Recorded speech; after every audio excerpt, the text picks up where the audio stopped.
Assalamualaikum ayah bunda di channel Cerita Rakyat. Setiap kehidupan pasti ada ujian. Bayangkan, hari pernikahan yang seharusnya jadi momen terindah justru berubah menjadi neraka saat seorang wanita menerobos masuk dan membongkar rahasia mengerikan di depan ratusan tamu undangan.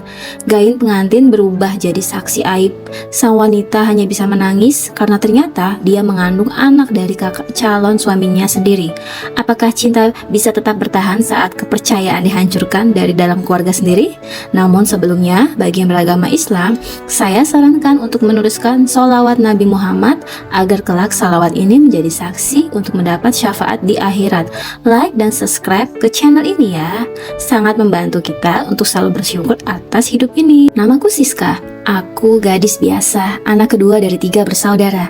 Tinggal di sebuah gang sempit di Bekasi, di rumah petak peninggalan kakekku. Ayahku pensiunan sopir angkot, ibuku rumah tangga biasa. Kami sekeluarga berada, tapi hidup kami cukup. Hingga aku bertemu Reza. Kami pertama kali bertemu di kantor tempatku bekerja sebagai staf administrasi. Reza adalah manajer marketing di perusahaan kontraktor tempatku bekerja. Aku mengenalnya dari cara dia memanggil namaku, Mbak Siska. Katanya dulu dengan senyum lebar saat pertama kali meminta data tender proyek. Lama-lama kok obrolan kami tuh jadi lebih hangat ya. Aku tuh mulai nyaman, dia tuh sering banget ngasih aku sarapan pagi dan membantuku saat kesulitan kerja. Bahkan pernah pulang bareng loh saat hujan turun. Romantis ya? Dari situlah semuanya dimulai. Reza mulai mengungkapkan perasaannya kepadaku. Dia mengaku suka caraku bekerja, caraku berbicara, bahkan katanya ya, dia ingin menikahiku. Masya Allah. Awalnya tuh aku tuh ragu, tapi setelah mengenal lebih jauh, aku tuh yakin Reza sopan, santun, dan keluarganya baik.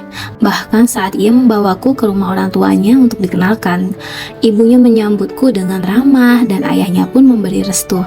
Hari itu aku juga pertama kali bertemu kakak kandung Reza bernama Arfan. Arfan jauh lebih tua, mungkin sekitar 5 tahun di atas Reza. Wajahnya keras tapi berwibawa, tingginya hampir 2 meter. Dengan suara berat dan tatapan yang tajam, ia datang dengan motor gede, mengenakan jaket kulit dan celana jeans. Aku sempat berpikir dia seperti karakter film action, tapi aku hanya tersenyum sopan dan menunduk. "Ini Siska ya?" katanya, sambil menatapku dari ujung kaki sampai ujung kepala.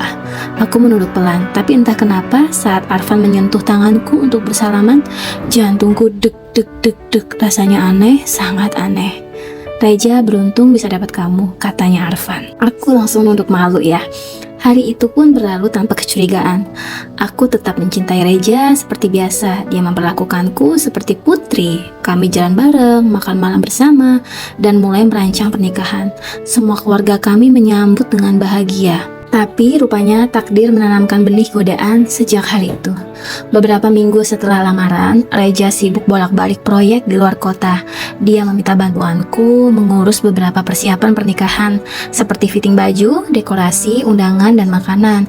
Kebetulan ibuku tuh juga sering sakit, jadi aku harus bolak-balik sendirian di rumah untuk koordinasi. Dan di sanalah aku mulai sering bertemu Arfan. Kadang dia tiba-tiba muncul di ruangan tamu dan saat aku duduk bersama Ibu Reza. Kadang dia menawarkan diri untuk mengantarku pulang jika hujan. Kadang dia hanya duduk di sudut meja sambil mengamati aku. Awalnya aku berpikir itu biasa aja. Sampai suatu hari, aku menunggu Reza di kafe dekat rumahnya. Arfan datang lebih dulu. Dia bilang Reza kena macet. Karena duduk berdua di meja pojok, entah kenapa suasana terasa sangat-sangat canggung dan gelap. "Kamu cantik aja ya makin sekarang." Kamu makin cantik aja ya sekarang," kata Arfan. Aku terdiam. Aku gak nyangka adik aku bisa dapetin perempuan kayak kamu. Tapi jujur ya, kalau aku yang duluan ketemu kamu, mungkin kamu bukan tunangan dia sekarang. Jantungku berdetak kencang. Aku bingung harus menjawab apa. Tapi aku hanya tertawa kecil dan pura-pura tidak mendengar. Tapi hari-hari berikutnya, kalimat-kalimat seperti itu makin sering muncul. Arfan semakin berani menatapku, bahkan kadang sengaja menyentuh tanganku saat lewat. Aku mulai takut, tapi aku juga bingung karena ada bagian kecil dalam hatiku yang tidak bisa menolak. Lalu malam itu pun datang. Aku sedang menyusun daftar souvenir di ruang tamu rumah Reza. Waktu itu hujan deras. Reza baru pulang proyek, langsung masuk kamar dan tertidur. Aku sendiri yang masih duduk di ruang tengah, ditemani tumpukan kain dan box kecil. Tiba-tiba Arfan datang dari dapur membawa 2 cangkir teh hangat. "Kamu belum tidur?" katanya lembut. Aku menggeleng. Dia duduk di sampingku. "Boleh aku bantu?" Aku hanya mengangguk pelan, dan saat tangannya menyentuh jari jemariku yang sedang melipat pita, aku tidak bisa menghindar. Malam itu, batasan kami pun runtuh, entah karena lelah, emosi, atau nafsu tertumpuk. Aku hanya tahu, setelahnya aku menangis dalam diam. Arfan mengelus rambutku dan berkata, "Kita lupakan ini. Kamu tetap akan menikah sama Reza, aku gak akan ganggu." Tapi kata-kata itu bohong, karena kejadian itu tidak hanya sekali. Entah bagaimana semuanya terjadi lagi, dan terjadi lagi. Aku tahu ini salah, aku tahu ini dosa, tapi semuanya sudah terlanjur. Aku duduk sendiri di kamar dengan tangan gemetar. Di atas meja 2 batang tespek tergeletak, keduanya menunjukkan hasil yang sama, 2 garis merah. Aku menatapnya dalam diam. Mataku mulai basah, mulutku terbuka, tapi tak ada suara yang keluar, seperti tercekik oleh kenyataan. Yap, aku hamil anak Arfan.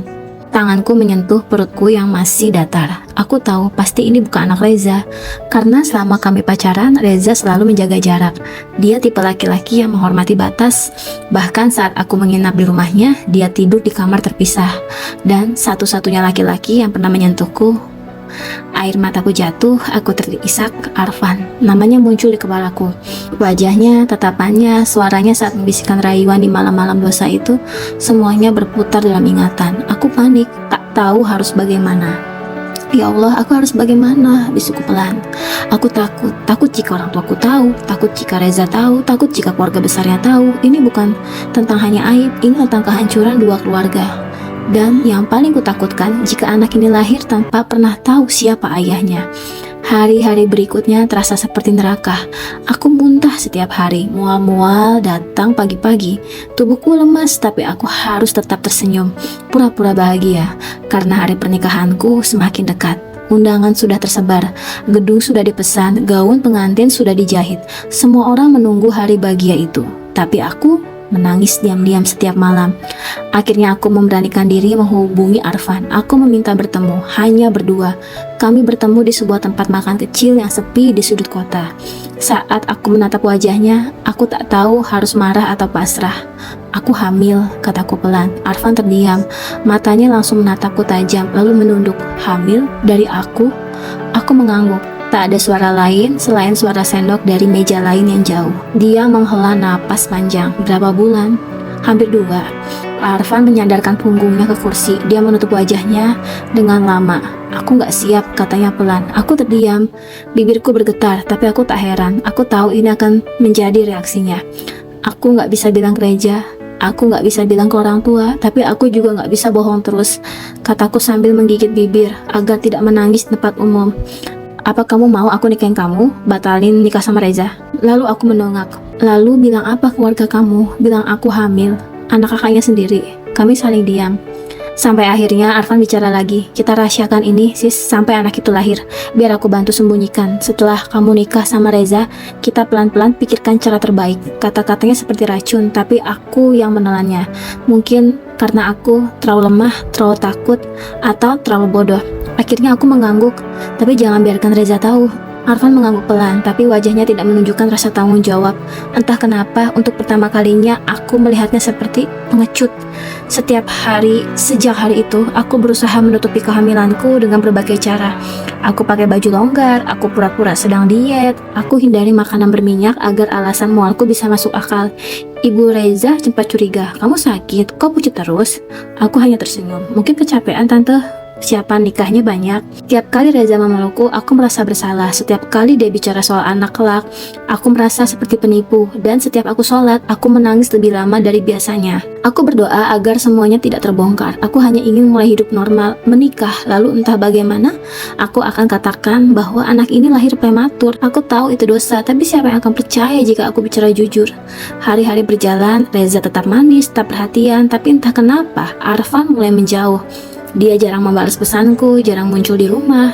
Bahkan saat aku mencoba menemuinya lagi, dia selalu mengelak. Dan dari situlah aku mulai sadar, aku akan menghadapi semuanya sendiri. 3 minggu sebelum hari akad, aku kembali ke dokter. Kandunganku sehat, tapi dokter mulai bertanya, "Kapan nikahnya, Mbak?" Aku gugup.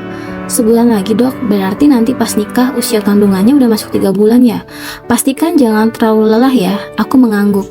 Tapi ucapan dokter itu seperti alarm yang menampar wajahku. 3 bulan, kalau perutku mulai membesar, bagaimana nanti saat pakai gaun pengantin? Bagaimana saat aku duduk di pelaminan? Bagaimana kalau orang-orang sadar? Air mataku kembali jatuh. Aku pulang malam itu sambil menahan muntah, menahan takut, dan menahan rasa bersalah yang tak pernah reda. Hari pernikahanku makin dekat. Gang rumahku sudah dihiasi janur kuning dan umbul-umbul kecil. Di depan rumah, tenda pernikahan setengah jadi berdiri menutupi jalan. Ibu sibuk menyiapkan hantaran, ayah memanggil tukang sound system, adik perempuanku sibuk mengurus daftar tamu. Semua orang tersenyum kecuali aku. Setiap pagi aku muntah. Setiap malam aku menangis dalam diam. Di dalam perutku tumbuh kehidupan yang tidak semestinya. Di luar diriku orang-orang merayakan cinta yang bukan lagi murni. Aku menyimpan rahasia terlalu besar. Hanya Arfan yang tahu, tapi dia hilang. Sudah hampir 2 minggu aku tidak melihatnya. Pesanku hanya dibaca, teleponku tidak diangkat. Bahkan saat aku datang ke rumah Reza, ibunya bilang Arfan keluar kota ada urusan. Aku tahu ia menghindar, mungkin ia menyesal, mungkin ia takut, atau mungkin dia ingin lari dari semua itu. Tapi yang pasti, aku sendiri, benar-benar sendiri. Sampai suatu hari, aku menemukan amplop di sela pintu rumahku tanpa nama pengirim, hanya satu kalimat tertulis. Berhentilah berpura-pura, semuanya akan terbongkar.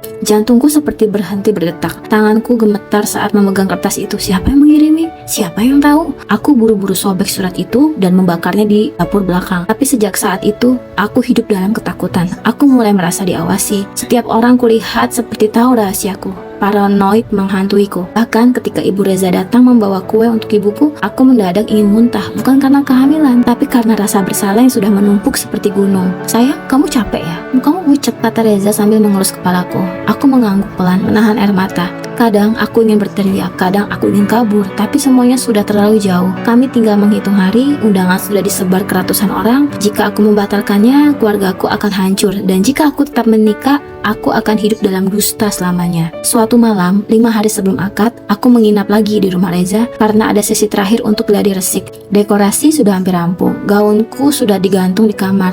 Saat itu rumah agak sepi. Ibu Reza ke rumah saudaranya. Reza keluar membeli kado untuk panitia. Aku sendirian di ruang tamu. Tiba-tiba pintu terbuka, Arfan muncul. Tubuhku langsung kaku, nafasku tercekat. Dia berdiri di ambang pintu dengan wajah lelah. Rambutnya agak berantakan, bajunya kumal, tapi sorot matanya masih sama, tajam dan membekas. Aku cuma sebentar. Aku tidak menjawab. Aku minta maaf sis, aku hanya diam. Aku takut, aku bingung, aku gak tahu harus bagaimana. Tapi aku gak bisa lari terus, mataku mulai berkaca-kaca. Aku gak akan biarin kamu sendirian. Setelah kamu nikah, aku akan bawa kamu dan anak ini pergi. Pelan-pelan kita atur semuanya, katanya lagi. Aku menggeleng. Kamu pikir semudah itu? Aku udah hancur, Van. Aku bahkan gak bisa lihat wajah Reza tanpa merasa jijik sama diriku sendiri. Arfan mendekat, tapi aku mundur. Jangan sentuh aku. Dia berhenti. Aku gak mau anakku lahir dari dusta, tapi aku juga gak mau orang tuaku mati karena malu. Isaku, Arfan menunduk. Aku tetap akan nikah sama Reza, tapi setelah itu aku gak tahu harus apa. 2 hari sebelum akad, aku memeriksa perutku di cermin. Masih terlihat datar, tapi ada sedikit benjolan kecil. Aku panik, lalu buru-buru mencari kain dalam lemari untuk menutupi bagian bawah perut. Aku menyobek satu sisi gaun tidurku. Aku lilitkan erat-erat ke perutku agar di hari H nanti tak ada yang menyadari. Aku akan menipu semua orang, tapi aku akan selamatkan anakku, bisikku pada bayangan sendiri. Aku sudah pasrah, tapi malam itu datang satu pesan yang membuatku limbung. Kamu pikir semua bisa kamu tutupi? Tunggu aja, aku akan hadir di pernikahanmu. Pesan tanpa nama, nomor tidak dikenal, tapi aku tahu ancaman itu nyata. Aku ingin membatalkan semua, tapi besok adalah hari akad. Hari itu akhirnya tiba, mentari pagi menyapa dengan cahaya hangat, tapi dadaku terasa sesak, jantungku berdetak terlalu cepat. Gaun pengantinku tergantung di balik pintu kamar. Warnanya putih, seharusnya melambangkan kesucian. Tapi hari ini gaun itu seperti jubah pengadilan. Di luar rumah, suara musik organ tunggal sudah mulai terdengar. Suara tetangga sibuk menghias, suara tukang rias yang tertawa riang. Semua terasa seperti mimpi buruk yang berbisik. Ibuku mengetuk pintu sambil berkata dengan lembut, "Sayang, ini hari bahagiamu. Ayo cepat dirias. Para tamu sudah mulai datang." Aku tersenyum hambar. Kakiku terasa berat melangkah ke meja rias. Di depan cermin wajahku terlihat pucat. Riasan pengantin mulai dipoleskan. Bedak, lipstik, eyeliner semua menempel rapi di wajahku, menutupi luka yang tak terlihat. Astagfirullahaladzim, bisikku dalam hati. Perutku terasa sedikit kencang. Aku mengikat perutku erat-erat dengan kain panjang, berharap benjolan kecil itu tidak terlihat. Berharap benjolan kecil itu tak terlihat di balik kebaya panjangku. Nafasku sedikit sesak, tapi aku tetap diam. Bismillah. Di halaman tenda sudah penuh. Para tamu datang membawa hadiah dan doa. Suara tawa dan percakapan memenuhi udara. Di kursi pelaminan, Reza duduk gagah mengenakan beskap coklat muda. Dia tersenyum menunduk saat menerima salam dari para tamu. Ayah dan ibunya berdampingan berdirinya. Wajah mereka berseri-seri. Aku berdiri di balik tirai putih menunggu dipanggil untuk prosesi akad. Tapi dalam dadaku ada badai yang terus mengamuk. Aku menggenggam tas kecilku dengan erat. Di dalamnya terselip surat wasiat, surat yang kutulis semalam kalau aku tidak kuat menjalani semua ini. Surat untuk Reza, surat untuk bayiku, dan surat untuk Allah. Jam 10 lewat 2 menit, Reza dipanggil ke depan panggung akad. Di depannya duduk penghulu dan wali nikahku. Para saksi sudah bersiap. Kamera dari vendor dokumentasi menyala. Live streaming untuk warga jauh sudah berjalan. Aku menunggu isyarat. Kami panggil mempelai wanita ke depan, ucap MC. Hatiku seperti jatuh ke lantai. Aku melangkah pelan, melewati tirai putih, berjalan ke pelaminan dengan jantung berdegup kencang. Semua mata tertuju padaku. Para tamu tersenyum, beberapa wanita berbisik kagum, tapi di tengah keramaian itu, aku merasa sendiri. Aku duduk di samping Reza, ia tersenyum padaku. "Kamu cantik banget, sayang." Aku hanya menunduk. Penghulu membuka buku nikah, ia mulai membaca khotbah. Semua berjalan sebagaimana mestinya. Aku mencoba fokus, tapi pikiranku berantakan. Keringat dingin membasahi tengkukku. Perutku terasa mulas tiba-tiba brak. Pintu samping panggung terbuka keras. Semua orang menoleh. Seorang wanita muda masuk dengan langkah cepat. Wajahnya tegas. Dia berdiri di tengah tenda, lalu berteriak dengan suara lantang, "Berhentikan akad ini. Aku punya bukti bahwa pengantin wanita ini sudah mengandung anak dari kakak calon suaminya sendiri." Semua tamu terdiam. Penghulu kaget, MC bingung, suara musik langsung berhenti. Aku membeku. Wanita itu membuka tasnya dan mengangkat flash disk kecil. "Tolong colokkan ini ke layar," serunya salah satu panitia terpaku. Tapi dia akhirnya mengambil dan mencolokkan ke laptop. Tidak lama kemudian, layar besar di panggung menampilkan video. Dan muncullah di layar adalah aku bersama Arfan, berpelukan dalam kamar di tempat tidur, dengan tanggal dan waktu di sudut layar. Semua orang langsung gempar. Teriakan, isak tangis, suara kursi yang digeser paksa. Reza berdiri kaku, menatap layar dengan mata kosong. Tangan ibunya menutup mulut, lalu jatuh terduduk. "Ya Allah," bisik ibuku dari belakang panggung.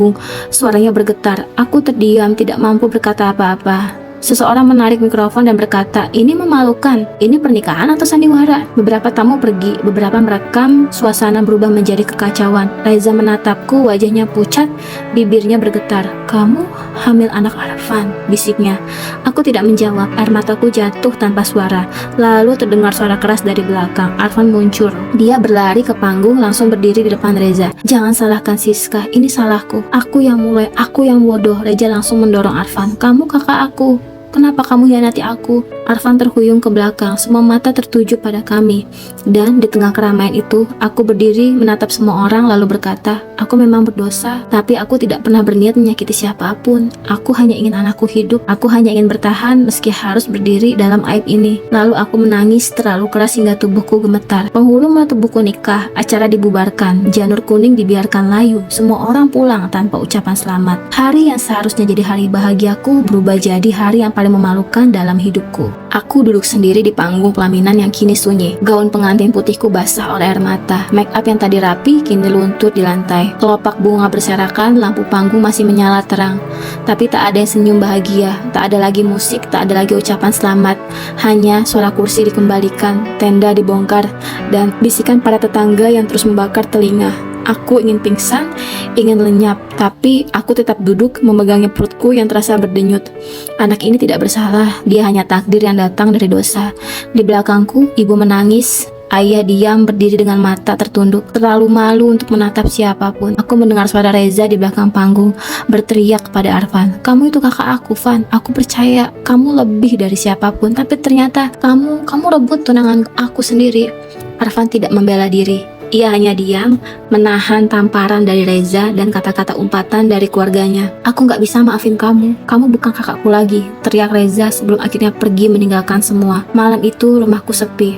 Ibuku menangis semalaman. Ayah hanya duduk di pojok ruangan, menggenggam rokok yang tidak pernah ia nyalakan. Semua perlengkapan pernikahan dikembalikan. Kue pengantin disimpan di lemari, janur kuning dicabut. Semua hiasan dilepas. Aku dikurung di kamar, bukan karena dihukum, tapi karena semua orang malu untuk memperlihatkanku. 3 hari aku tak keluar kamar, tak menyentuh makanan, tak bicara pada siapapun. Sampai akhirnya malam keempat, aku memutuskan untuk keluar diam-diam. Aku menulis surat untuk orang tuaku. "Maafkan aku, ayah dan ibu. Aku terlalu bodoh, terlalu lemah, tapi anak ini ingin hidup dan aku akan bertanggung jawab. Jangan cari aku, doakan aku akan pergi dari tempat ini." Dengan membawa tas kecil dan uang tabunganku seadanya, aku naik Gojek ke stasiun malam itu juga. Tak ada rencana, tak ada tujuan pasti, hanya ingin pergi jauh, sejauh mungkin. 2 tahun berlalu, kini aku tinggal di kota kecil di luar Jawa. Aku menyewa rumah kontrakan sederhana, di depannya ada warung kecil yang kujalankan sendiri. Aku juga membuka les Al-Quran untuk anak-anak sekitar. Di desa ini tak ada yang tahu masa laluku. Aku memulai hidup baru bersama anakku namanya Raya. Dia perempuan kecil yang manis, rambutnya ikal, matanya bulat, usianya 2 tahun lebih 2 bulan. Setiap melihatnya tertawa, luka di dadaku terasa sembuh sejenak. Raya adalah cahaya di tanah aib yang dulu membakar hidupku. Setiap malam aku memeluknya dan berkata, "Ibu mungkin orang berdosa, tapi kamu adalah hadiah dari Allah yang membuat ibu tetap hidup." Aku tidak pernah menyesal memiliki Raya. Yang aku sesali hanyalah tidak cukup kuat untuk berkata jujur sejak awal. Suatu sore saat aku sedang menyapu halaman di depan warung, seorang laki-laki asing datang. Wajahnya tampak letih, rambutnya sedikit memutih dan bajunya sederhana. Aku terdiam, tubuhku kaku. Dia Arfan. Aku tak tahu harus bicara apa. Nafasku tercekat. Dia mendekat dengan perlahan, lalu bersimpuh di hadapanku. "Aku cari kamu kemana-mana." Aku masih diam. Aku tahu aku kejam, aku pengecut. Aku lari saat kamu hamil, tapi sejak video itu tersebar, hidupku hancur. Aku diusir dari rumah, kehilangan pekerjaan, hidup sendirian, dan akhirnya aku sadar, aku harus menemuimu. Aku menunduk, aku gak datang untuk minta kamu balikan. Aku tahu aku gak layak, aku cuma ingin lihat anakku, sekali aja. Aku menoleh ke dalam rumah. Raya sedang bermain di ruang tamu, memeluk boneka beruang lusuh. "Namanya Raya," kataku pelan. Arfan meneteskan air mata. "Boleh aku panggil dia?" Aku menggeleng, "Jangan." Dia terdiam, menunduk, lalu berdiri perlahan. "Kalau gitu, ini ada sedikit uang. Aku kerja serabutan, tapi aku mau bantu, meski sedikit." Aku ambil amplop itu lalu menatap matanya. "Kalau kamu benar ingin menembus dosa, cukup dengan tidak membuat luka baru. Raya cukup tahu aku sebagai ibunya. Dia gak butuh tahu siapa bapaknya."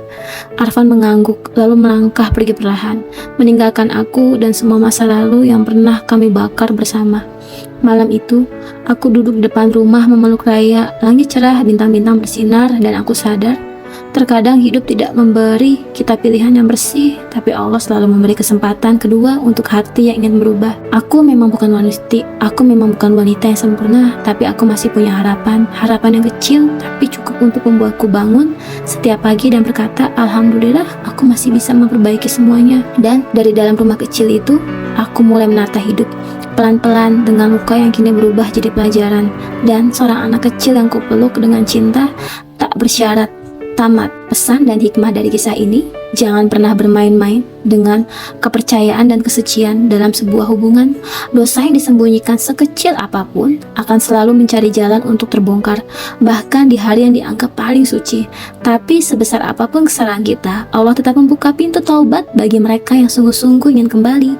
Ketika kesalahan tidak bisa dihindari, jangan tambahkan luka dengan kebohongan. Hadapi, akui, dan tanggung jawabilah. Karena terkadang kehancuran yang paling menyakitkan justru melahirkan kekuatan yang tidak pernah kita duga.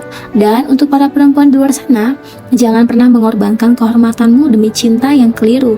Hargai dirimu, karena dari situ dunia akan terus menghargaimu.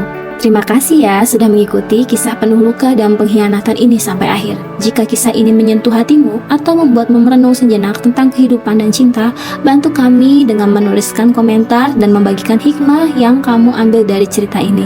Jangan lupa like, komen, dan subscribe untuk terus mendukung channel ini, menghadirkan kisah-kisah menyentuh yang bisa menjadi pelajaran hidup. Sampai jumpa di cerita berikutnya. Wassalamualaikum warahmatullahi wabarakatuh.